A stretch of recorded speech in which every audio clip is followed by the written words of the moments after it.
Hi guys, I'm Mike Manal from the Nerds of Color. How are you? Good. Um, Could you do script continuity? I could if you want me to. I will do whatever you want. Let's let's talk. As long as the movie has two sons, one, like that would be amazing. No, I'm kidding. First off, amazing work, both of you on this project. I think, the ensemble's wonderful, the writing is wonderful, but your performances are just so hilarious. I mean, Daniel, I'm so used to you doing dramatic work, after Inglorious Bastards, Rush, Zemo, but you're hilarious in this. And I'm like, I really want you to do more comedy because Oh, between you and Jessica, you guys have this amazing yeah. comedic chemistry. Mm. How did you guys work on that? Did you guys collaborate together beforehand and just kind of talk through the scripts and do like reads together or anything like that? No, we just jumped straight in.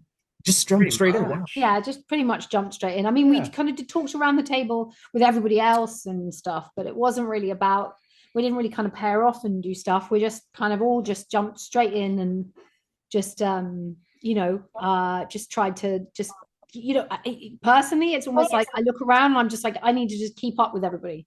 I just need to keep up with everyone going on Mm. around me because these guys are there. Like for me, this is the kind of apex top, in terms of performances and everything. And you're just going, right, I'm okay. I'm going to keep up with these guys. If I can keep up with these guys, I'm going to be okay.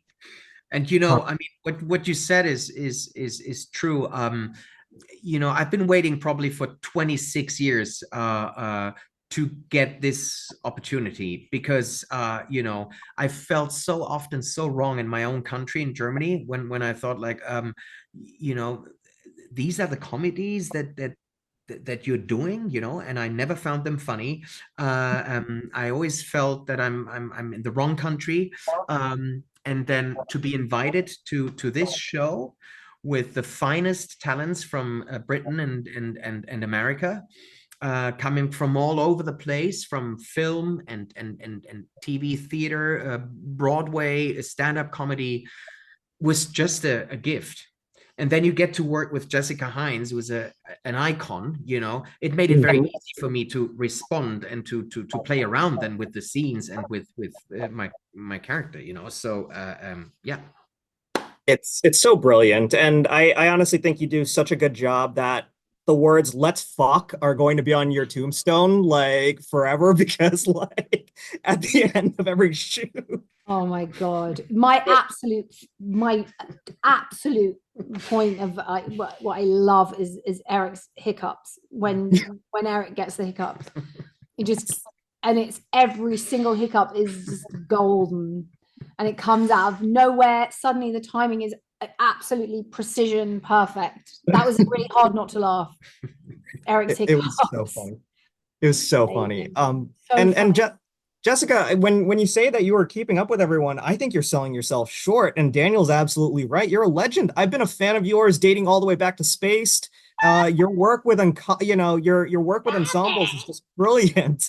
Um, Wow. I wanted to ask. I mean, like taking a legendary comedy trope like that, like one which you're a part of, and then kind of coming into this new one as well, some of which aren't necessarily from a comedic background. What was that like for you? Did you give pointers to everyone from a comedic lens or anything like that? No, I mean, no. I would never give pointers to anyone. No, I mean, literally, like I said, this was like a dream for Yeah. me. This was amazing. I was just like thrilled to just be there with Mhm. everybody, like watching everyone do their thing and just kind of being in the swim. And I think what was really, really gratifying was how much of a team we all kind of became.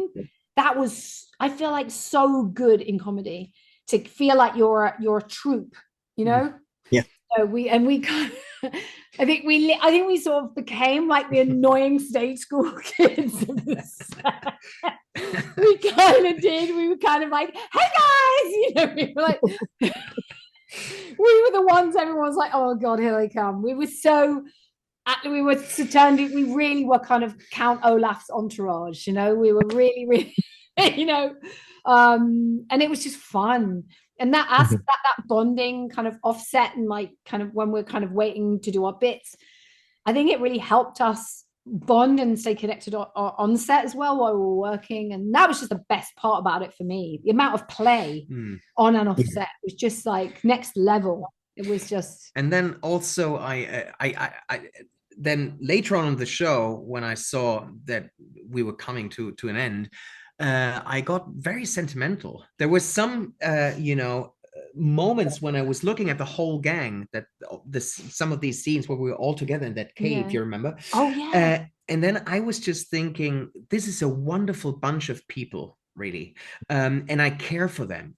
So we did not only do a satire making fun of superhero films, but we're dealing with people who go through a lot. And they are adorable, passionate people who just want to survive and do their best. And it's so there's that whole endearing level to that show. And we took our characters really seriously. And then sometimes I really had goosebumps looking at these wonderful faces and these wonderful actors playing these wonderful parts, and it's not often the case that something is so coherent and it's so it's overall so perfect. Also, when you think of that triangle of greatness in the back, if you think of Sam Mendes, Armando Iannucci, and John Brown, giving us, that material, these great jokes, these lines to play around with, So it was to me, coming from Germany, a comedy desert. It was being invited to the funniest wedding. Doch. Stephanie.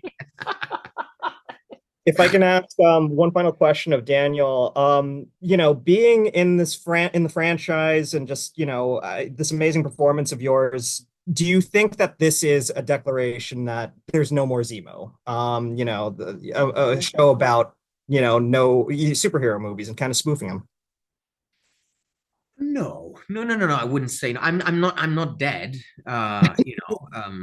Hopefully. I didn't want to tell you, but they've offered me Zemo. I'm sorry to tell you this. Maybe it's the wrong time to tell you that. No. Okay. This is I wish. No. I wish. Listen. I first of all, I don't know. But Zemo is not dead, and it's always, but it has to feel, it has to be right. The second time I revisited the character, I was invited by Marvel to also explore the sense of comedy, with that character. So I think that Marvel will appreciate that show because they are fun. They will appreciate it and they will find it funny, I guess. So this is not, that I want to make a point that now I'm switching sides or whatever.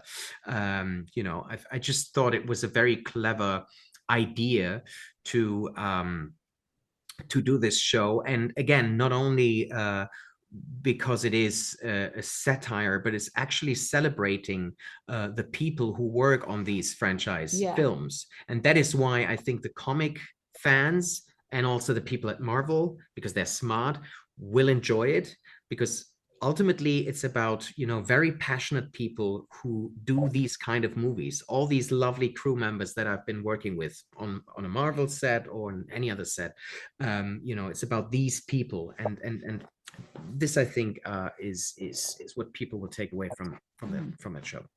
I know I definitely did. Thank you guys so much. This was amazing. Love you guys. Thanks. Thank you. Bye. Lectures, fanboys, professional artists, and professors. Maybe a nerd who's just like you, talking about the things that you like too. So I invite you to the NOC. In full color, you see me. The Hard Knock Life.